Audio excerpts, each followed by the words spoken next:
Unfortunately, many organizations reach out to just touch base. It actually erodes trust because it's noise. Everybody has a million things coming at them all the time. And if a software tool that you really enjoy using and you hear from the CSM, hey, just want to touch base, you're like, oh, I like this tool, but why did that even occupy my attention for the 30 seconds it took me to read the email? Every touch should give value to the customer.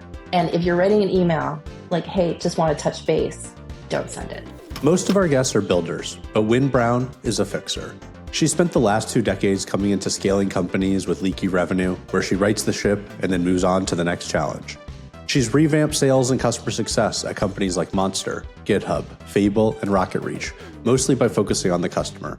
Welcome to Grow and Tell, the show where revenue leaders tell the growth stories behind today's successful companies. I'm your host, Alex Krakov.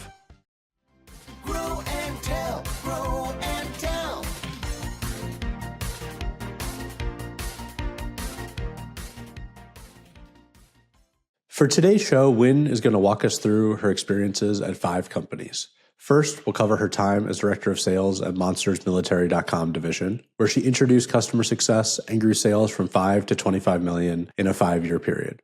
Next, we'll talk about her role as Director of CS at GitHub, where she introduced enterprise CSMs and grew renewals and expansions by 30%. We'll talk about her time at Seal Software, where she turned around a huge churn problem and helped the company get acquired by Docusign.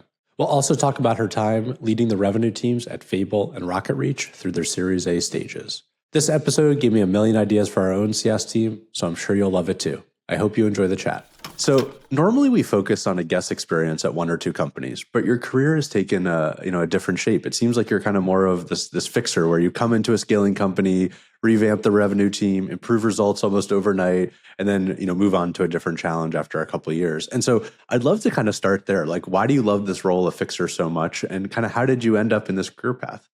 It's such a great question. My mind is voracious and I'm an adrenaline junkie. And so when you put those things together and add in kind of the core of who I am of being very people-centric, whether that's customers or staff, it all ends up to like, give me a really complex problem to solve and I just want to get at it. When I started my career was kind of when tech started.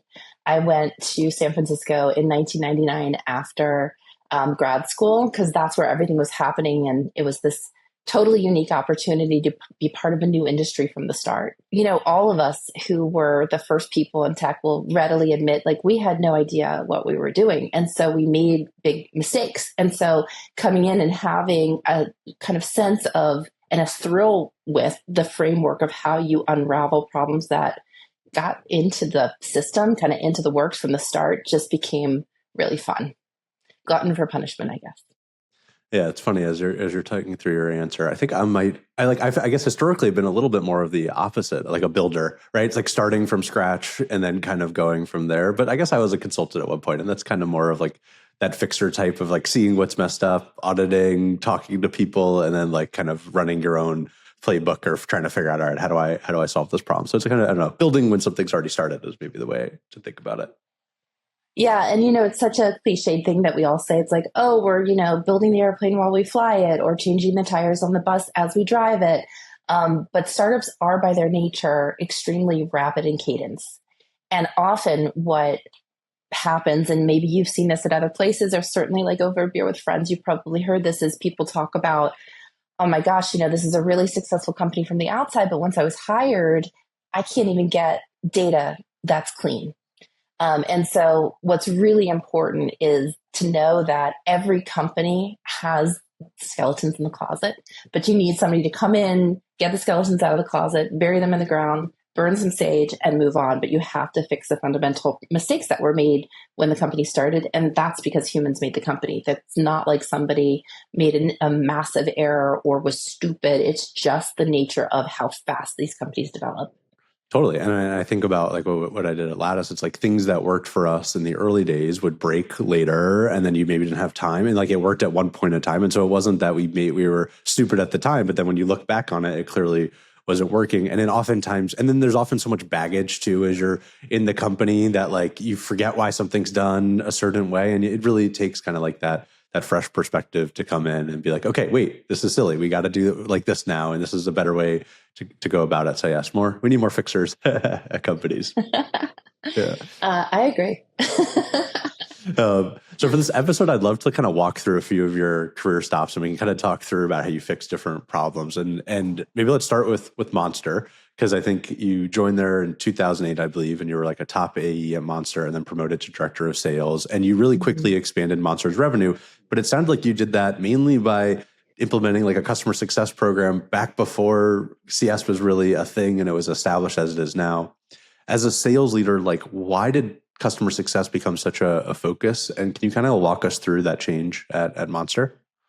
Yeah. And so to put a kind of finer point on it, I was part of a division of Monster called military.com, which was a separate startup that they acquired. And we came in and we had the advantage of being still that startup spirit in San Francisco versus the kind of HQ of Monster as like a job board behemoth at that time, back in Massachusetts. And I think this is even true today. And it's why I am consistently obsessed and talking all the time with folks, posting so much on LinkedIn and networking so heavily, is that even back then when we were doing the new things that created customer success as a program and really put the customer in the center and true customer centricity, people still don't do that consistently.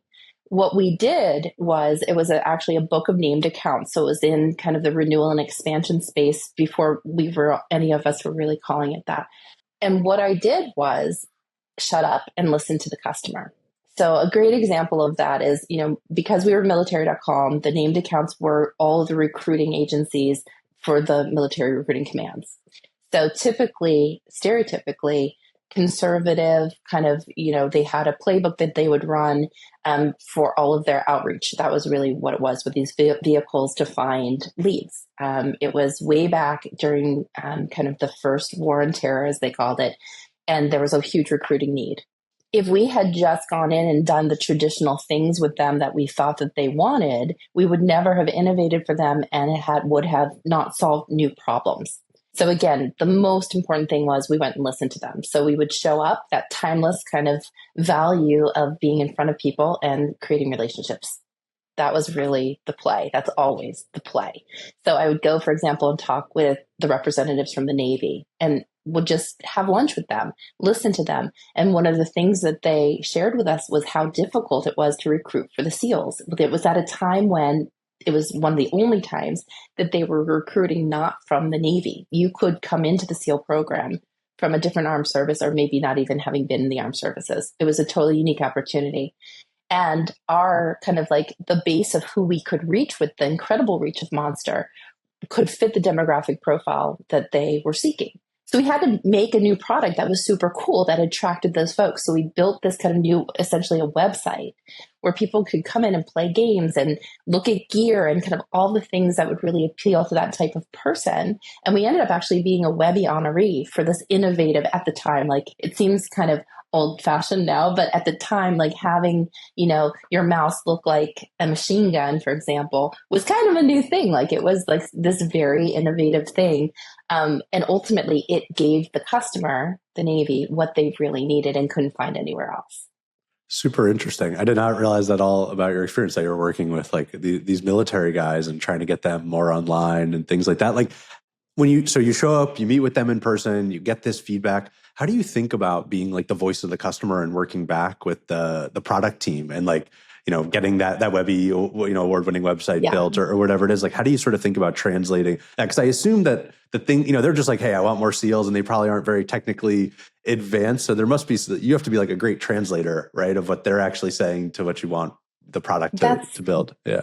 That is actually so astute of you. Yes, absolutely. So one of the primary things, and I kind of consistently will talk with teams or leaders or individual contributors about this to this day, is that you have to have authenticity and be in integrity about why you care about your customer. And if you can't find that hook within you, it's never going to play out to the point where you have extreme success. You can be, you can meet your quotas or your metrics. You could, still have a successful career, but to go into that level where you are an A player, where you win a Webby award, has to be on a foundation of shared passion or connection. for me in this specific circumstance is my husband who, he's a whole other podcast of probably not this forum, but he was really foundational in kind of how the metrics work in SaaS. He worked at SuccessFactors very early, but before his career in tech, he was a lieutenant commander on submarines in the Navy. And it formed who he was in his character. And so when I had the chance to work at military.com, all of my other tech friends were like, oh, you should go work at these hot startups or what have you. And I said, oh my goodness, no, like to support the military. I'm not the usual demographic that comes out with like that kind of level of patriotism, especially at the time when it was somewhat controversial. But it was a huge passion hook for me. So when I had to go to my engineers and say, guys, I have the best idea. Not only is it going to help fulfill the customer's mission, but this is the revenue that it represents. And, you know, when you carry the torch of passion into your organization, it is contagious. And so being able to have that hook of like why it should matter so much to everyone. And I didn't care if the team's like hooks, it can be making lots of money. Like it was whatever, however they needed to translate that passion for themselves. But when you connect and share a passion with a customer, that's when magic happens. I love that story. And I try and do that as much as I can. Because I think when I'm working with the engineers at Doc, it's like, it can get so just in the weeds around features and we need to make this cut in blue or, you know, this button blue or whatever it is. And it's like, but you need to like say why it matters to the customer and how this is going to impact their business and how this is going to change lives. And the more you can connect that, the more it inspires engineers and just other people in the organization to do great work. So I love that story and such a great cause to work on. So I'd love to jump forward, I guess 5-ish years to when you joined GitHub as director of customer success. Can you kind of talk about the state of GitHub at the time and like what was your mandate when you joined? Yeah, so obviously GitHub, super well known. I joined when it was way before the Microsoft acquisition. It was when the lobby was still a full-size replica of the Oval Office. I don't know if you've ever heard that story. Yeah, this is like old school GitHub days. Really fun and really loved. I mean, I don't know many brands that are as loved by their users as GitHub is.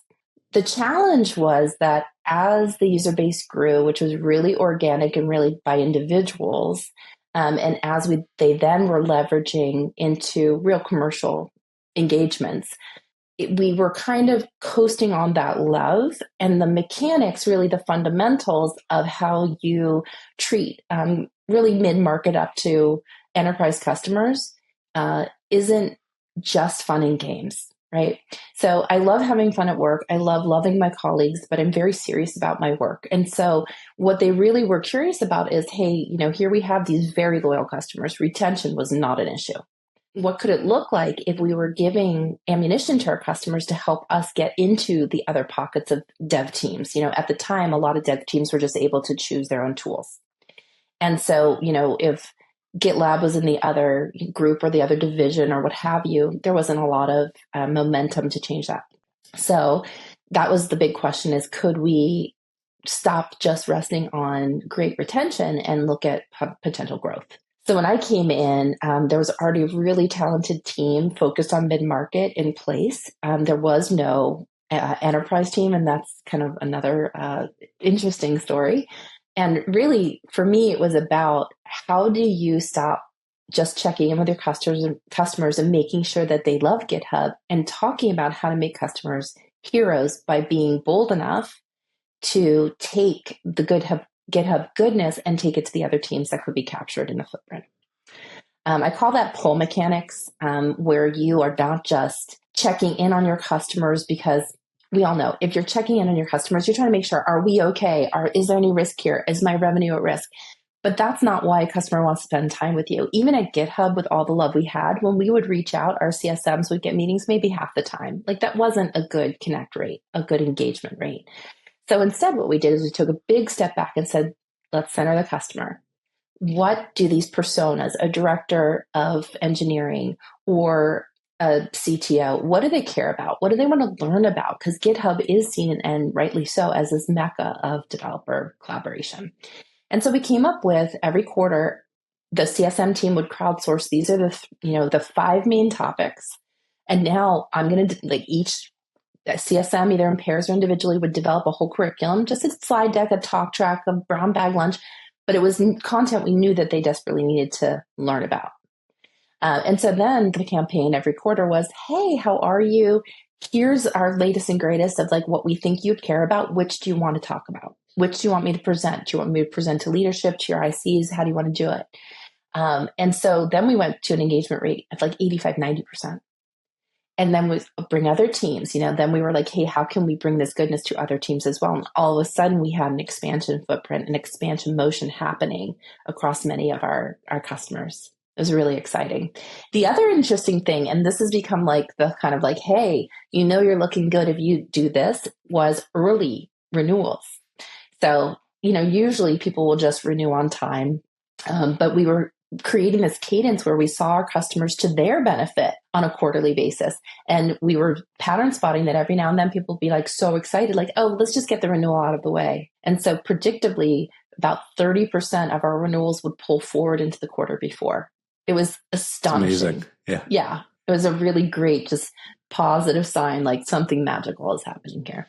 I'm like taking notes as you're talking because I think we definitely fall into this trap at Doc. Recording. Yeah, where it's like, it's like, all right, we want to renew our customers, we want to stay on top of them, but oftentimes, we fall into this trap at Doc too. Our outreach can be more like, hey, just checking in, want to see how it's going, like let's talk, and it's like no one wants to just talk for the sake of talking. Like you need a touch point, you need an education touch point, and I'm curious, like when you're doing this at GitHub, was the sort of customer education you're bringing, was it about like new GitHub features and ways they could unlock GitHub, or was it more about like the market and developer? And then maybe a follow-on question to that is like, who's the audience? Are you trying to get to the CTO and like the highest people in the org, or was it sort of teaching everyone? How did you sort of think about the sort of persona on the other side?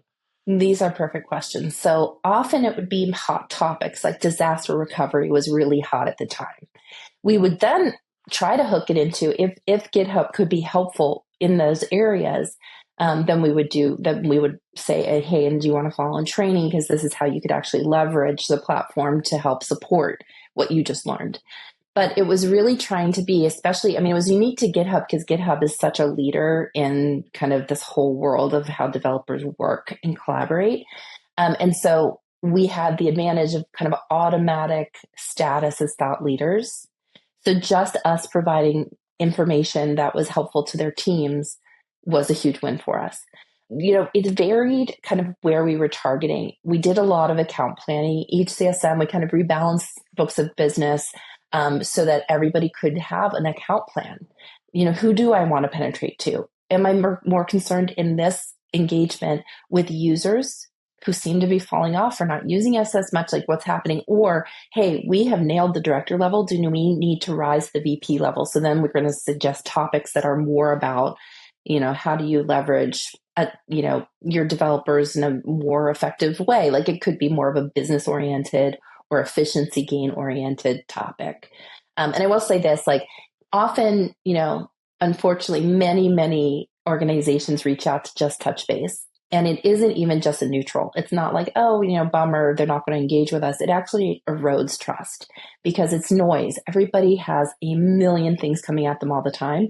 And if a software tool that you really enjoy using and you hear from the CSM, hey, just want to touch base, you're like, oh, I like this tool, but now, like, why did that even occupy my attention for the 30 seconds it took me to read the email? Though every touch counts. And, the whole pull mechanics idea is that every touch should give value to the customer. And if you're writing an email like, hey, just want to touch base, do you have time? Don't send it. Yeah. And even worse, if you get on the call to touch base and then you get on the call and it's just like, hey, how's it going? Like, and then there's no value. Yeah, exactly. No, it's like then you're even wasting more time, and then they're kind of, and then you lose trust, so you can't even get on the next call when it's more important. That's right. And things like that. Yeah, it's really, really interesting. And then also at GitHub, you sort of established an enterprise success motion. Is that very similar to what we're talking about now, or did that look very different? How did you think about the difference between like mid-market CS and enterprise? Yeah, that was really fascinating. And in fact, one of my like happiest things in my career is about the first hire there. He's still there in that role. And he was like a super senior kind of strategic thinker. But backing up to your question. So when I came in, I was actually really, really surprised, like foundationally shook. that there were no CSMs assigned to the largest accounts. It was really interesting. Because it was all pooled really CS? odd. No, it was the AE who, and absolutely correctly, the very, very largest strategic AEs had just 2 or 3 accounts. So they were kind of, maybe they do a new business sale once or twice a year, but they were really keenly focused on, like, say, Apple, just as an example for conversation. And so they were really playing the role of CSM and AE, which worked for a time. So one of my most important and thankfully successful kind of internal campaigns was getting my point across to those strategic AEs of why they should want a CSM, we call them field CSMs, a field CSM partner, what it would alleviate for them in their workload, and how it would unleash revenue. Because at their core, those people were salespeople. They had very high quotas. They were meeting them, but I just started to just pretty relentlessly paint a picture of, like, why do you want to do the CSM work? I mean, you can go to all their meetings. Like, we're not trying to cut you out of the relationship. Quite the opposite. The only way enterprise or strategic accounts actually thrive forever is multi-threading. And you are a single person. You are the only person talking to Apple. Like, we cannot do that. So got the strategic AEs on board and then made the business case to my leadership team. And we were able to establish that new team. And it still is thriving. So that's really, makes me really happy. And like when you're hiring for enterprise CSMs, like what do you look for? Because it's definitely a really, as you're kind of describing, it's very different than SMB, mid-market. It's you're really long-term oriented. Like, yeah, what type of character do you need to hire into that role? Yeah. So for all CSMs, I'm always going to hire people who are curious, who are very, like, human centric, because that customer centricity, like we've been talking about, is absolutely required for everything to be successful. When we look at, like, the really top of the pyramid CSMs who are working with a handful of strategic accounts, they also have to understand business, and they have to understand the strategic long arc of what an engagement could and should look like.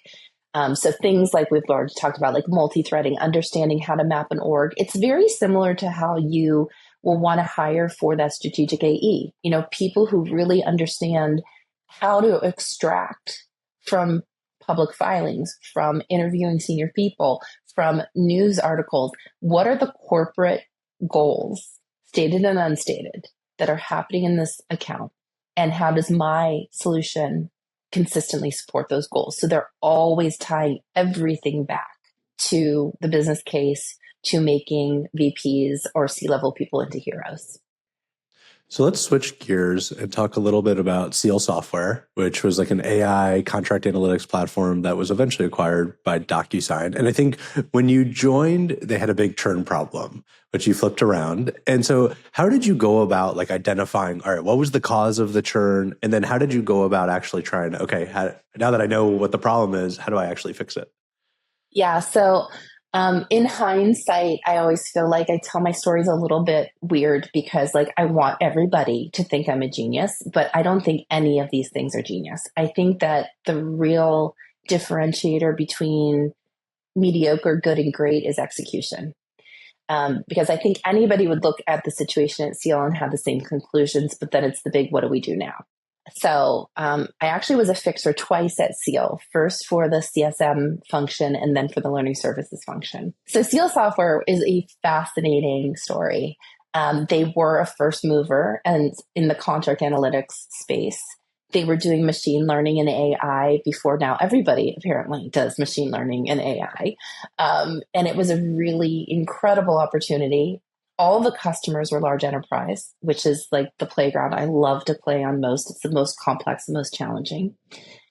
And we all know if you have a leaky bucket, if you have a retention problem, it makes the burden on new sales at times seemingly impossible.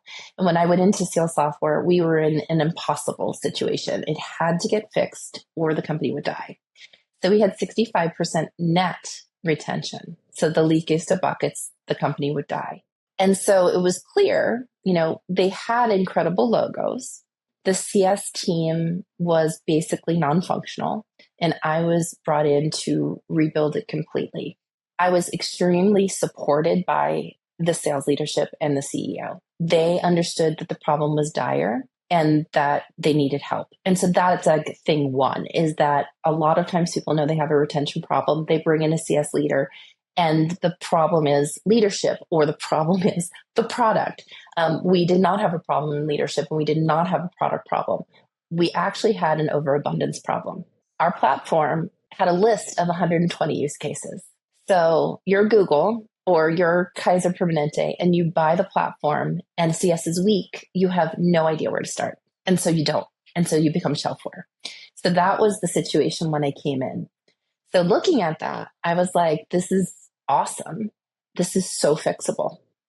So very quickly, I always lead from the front. So I always had my own customers amongst my own CSMs having, the bulk of everyone.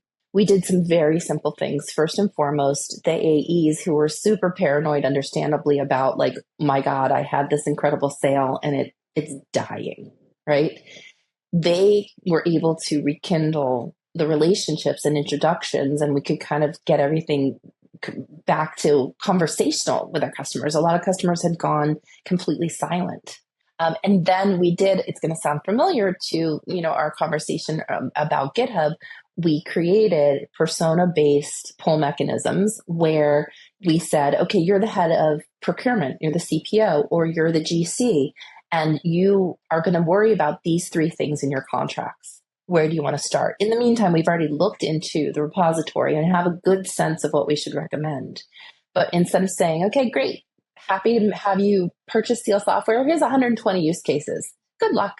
And so, using, I'll kind of anonymize a little bit here, just to respect the confidentiality we had, even though it was years ago. So we had one customer who had gone dark. We rekindled the relationship. We brought them 3 likely use cases. They chose one of them. And within 8 weeks, we returned, through the savings they could identify, $15 million to them in 2 months as 2,000% ROI. Unbelievable. So we just kept blocking and tackling. We only had about 50 customers at that point. So it didn't feel like a mountain, that was impossible to scale. We could block and tackle for 50 accounts and do this and that and do for everyone what we did for that one customer. It was really exciting. Yeah, it's an amazing story. And then how did you think about onboarding too? Because, all right, I assume, all right, you figured out this problem on the churn side, but then as you're onboarding customers, I assume it's all right, you got to identify which out of the 100 whatever use cases that they should start with. And I think you were able to increase or shorten time to value from 6 months to 6 weeks or something like that. How did you think about onboarding and how did you overhaul that? Well, it was really a holistic effort. First and foremost, when our partners in sales and the AEs started building confidence in us when we were fixing all these problems, right? And so then we could go to them and say, hey, we want, especially at the C level, they needed to understand the robustness of the platform. But when you're talking with the sponsor, the business owner, the champion, the users, we need a specific use case. So in the sales cycle, just agree with them on one thing. And during implementation and during onboarding and training, we'll focus on that one thing. And so again, it's I want to seem like a genius, but it's just logical, right? Don't confuse them with 8 million things we can do for them. Just pick that one thing that's going to make somebody a hero, and then we win, and then we have access, and then we can just keep doing it over and over and over again. Yeah, I think there's such a good lesson there. I find people just overcomplicate business so much. I mean, my background's in marketing and people try and make it so freaking complicated. And it's not complicated. It's simple, but it's hard. It's actually doing it is hard, but the roots of what you need to do are fairly straightforward and simple. And it's people overcomplicate too much. And it's just, I don't know, too much weird advice on LinkedIn about what you got to do and so on and so forth. It's a funny state of business advice. Yeah. And I wonder if it's machine time in people's careers, because I definitely remember earlier in my career, I boiled the ocean. I tried to do everything for everyone. And I feel like as much as you want to, as a leader, impart and take out of your brain and put in everybody else's brain what you've learned, I feel like human development requires people to make those mistakes. I mean, one of the things that is so important that I've learned as I matured in my career is, you say no and you prioritize, and that's good. You're not letting anybody down. You can definitely explain your process so that people understand why something's a higher priority than not. And going back to the CSM work, like one of the most important things is for a CSM to be able to take a feature request, run it up the flagpole product, and come back to customer and say, no, we're never doing that. Like to have such a trusting relationship to close the loop and say, no, that's just nobody else has asked for that feature. It's just not going to be on the roadmap ever. But let's focus on the things that do make a difference. And the company was eventually acquired by Docusign. And like, what was that like? What's it like going through an acquisition, as a CS leader? And what's it like to work at Docusign? Yeah, so Docusign's awesome. If I wanted to be part of an 8,000, 6,000 person company, it would be very high on my list. But my DNA is early stage, and like the more problems, the better. So coming into Docusign, all of the senior leaders, we all stayed for the year that we promised. Some stayed longer. Some really found a good niche to fit into. And that year was really about focusing on the transition and making sure all of our people are taken care of, making sure that the products were well integrated, that, the landscape of Docusign now is like Seal is part of the core of their offering now. It's really exciting. I loved the team that I kind of landed into and got to do this transition work with. But it wasn't a fit for me. Like my cadence is adrenaline junkie, right? And so they were a very wonderful, methodical organization. I thought that I was moving slowly on a project, and I was about to apologize to my boss one day. And she spoke first, thank God, because she was like, this is moving so fast. I was like, this is just not my water I swim. Yeah, it's so funny how there's just startup people and things not, about them. Yeah. I mean, there's just know thyself and, be at the stage that works for you. And, for the good and the bad, the early stage has been where I've sat. I'm now focused a bit more on taking a lot of my learnings and applying it to later stage companies, but fully established companies is just not my totally. my I think there's place. such a difference between like the DocuSigns of the world, public company, and then even there's the startup and then the scale up. And scale up can feel fun and building and all of that, right, and move fast too. But then after DocuSign, it seemed like you went even more early stage, like a seed stage company with Fable, and like tried to do that again. And I think they were like digital accessibility, and you, I think, had a broader role, not just CS, but just general revenue. Like, what was that like? What was that like taking the company from, seed stage to Series A and sort of building up? Like this was more of a building situation. What was that experience like? Yeah, that one was super exciting. It was so much fun. And it was the first time that I've really been part of a mission-based company, using the platform that we had to make sure that the digital world is more accessible to people who live with disabilities. Like it was just such a joy to work on something that really mattered. I mean, we all joke about like, if software is down, nobody's going to die. In certain startups, you actually, not that anybody would have died, but to think of how Fable empowers people to, we don't even think about being able to use digital products, right? It was just a really exciting place to be. And it was really like the step into, in my career, really leveraging the things I've learned. There's a certain point where you hopefully have had enough success and failure that you feel like, I just want to leverage all of this and put it to work for my colleagues and for my customers. I have always, I cut my teeth as a salesperson. And so I've always loved the combination of customers plus revenue. And I've, managed sales teams off and on, and sometimes just the customer base, sometimes new sales. And so it was a really great opportunity in a very early stage company to have a huge impact on how they did business, to really craft everything from the first touch at the top of the funnel by creating a BDR team, all the way through how do we do the first sale? How do we do, it was really a land and expand motion in a lot of ways. How do we then fulfill that promise of that first sale by delivering value? And then, like you've heard me say, spreading that goodness across other areas of those organizations. And then after Fable, you went to go work at RocketReach. And I think there you had a similar situation where you started maybe on CS and then expanded into sales, and then we're running kind of the full, revenue org, both, the full customer journey there. Maybe like one question we haven't talked too much is like, how did you think about managing this broader team? How did you think about managing not just, sort of the frontline folks, AEs and CSMs, but also managing managers and inspiring a bigger team to kind of go out and, go get revenue and retain customers and all of that? Yeah, I love that question so much. It's one of the most humble things you can do as a leader is be a first-time manager's mentor, because it kind of makes or breaks people. Like you hear from friends who had an awful first time being a manager, who got no guidance, who felt like they had to make it up as they go along. There are great tools like Lattice where you used to work that can really support people.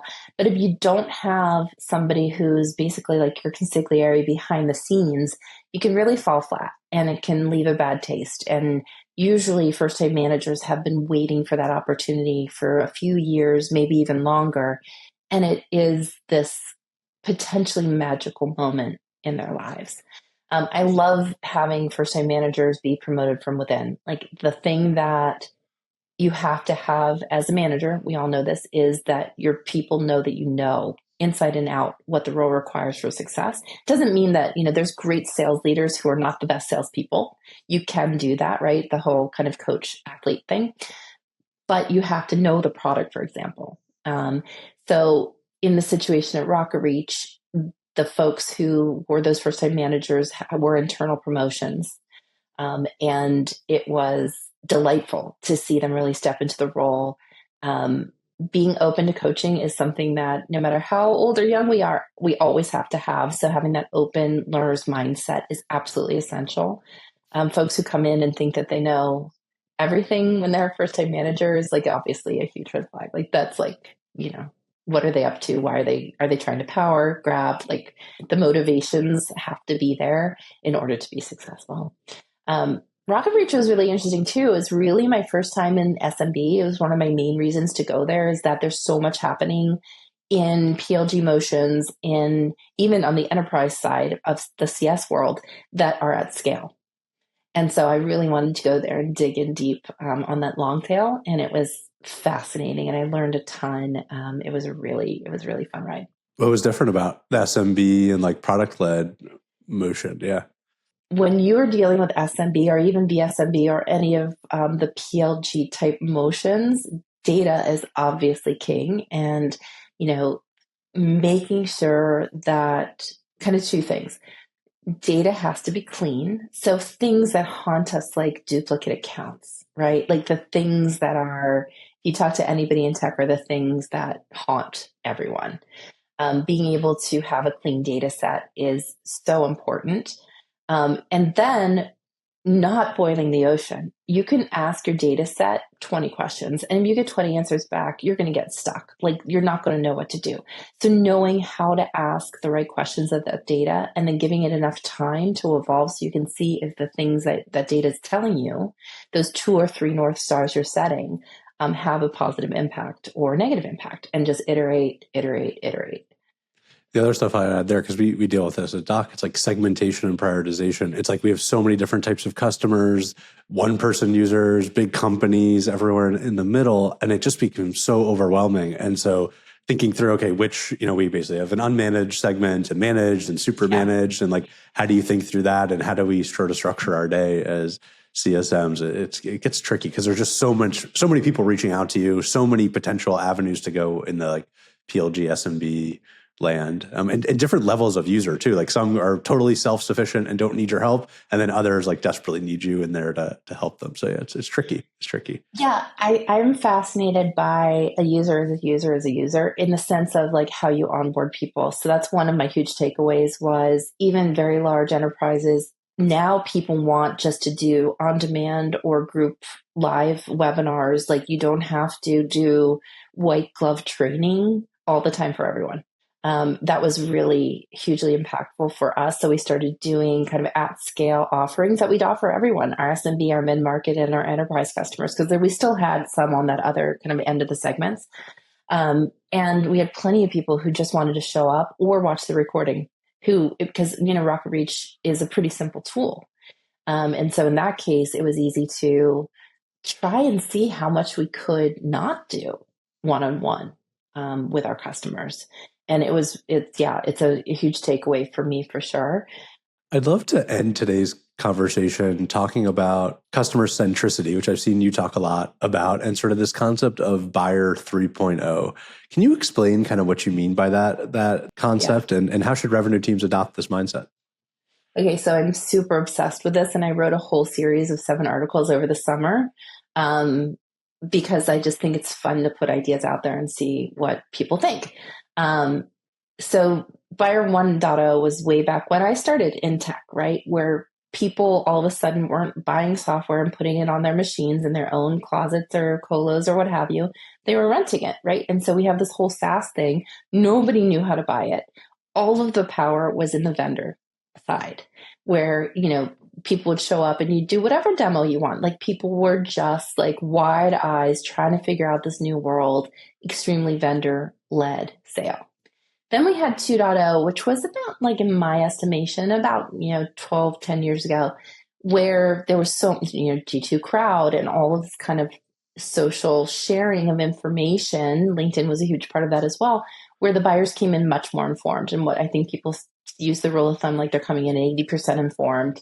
And it became much more of a dance between the vendor and the customer. Now we're in 3.0, and so many companies live in that world. PLG, people are using your product before really even committing to it, right? There's so much transparency of information that I posit that 3.0 means it's all in the consumer, the prospect, the customer side. The power's on their side now. And the implications for that as sellers is that you have to come like armed for bear. Like, you have to know your prospect. You have to have really good, informed, researched guesses on what they care about. You absolutely cannot do spray and pray outbound. You absolutely cannot do the kind of dog and pony show you want to do in a demo. You have to show them what solves their problems. And you have to understand that the control is more on their side. And this is all about, like, again, every interaction you have with a prospect or customer has to give them value. So this is why I'm actually super excited about the Buyer to 3.0 era. Customer centricity is not optional anymore. It will be a differentiator between companies. If you are not customer centric, there's so much competition. ChatGPT can probably write the code to be your competition. And so how we execute and how we treat people is the differentiator. And I will say this too, shameless plug for Doc. My whole career, I have wanted something like Doc. Deal rooms are made for lawyers, and they're ugly and they're transitory and they're not user-friendly. To have a place where you could do what I think is required, absolutely capture what the value is the customer's purchasing on first purchase, have mutually agreed success plans that name not only what the goals are, but on what timeline and how you will mutually measure it. All of these things, this transparency, is what this era of Buyer 3.0 is all about.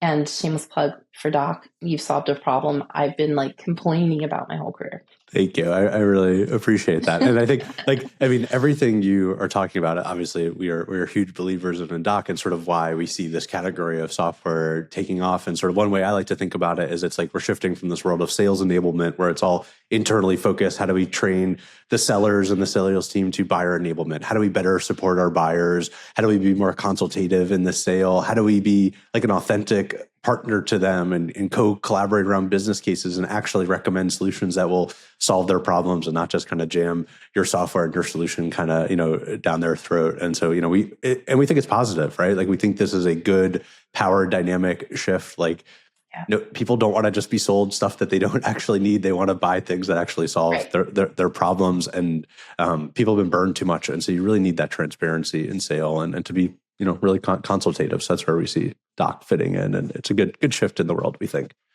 I love it. Yeah.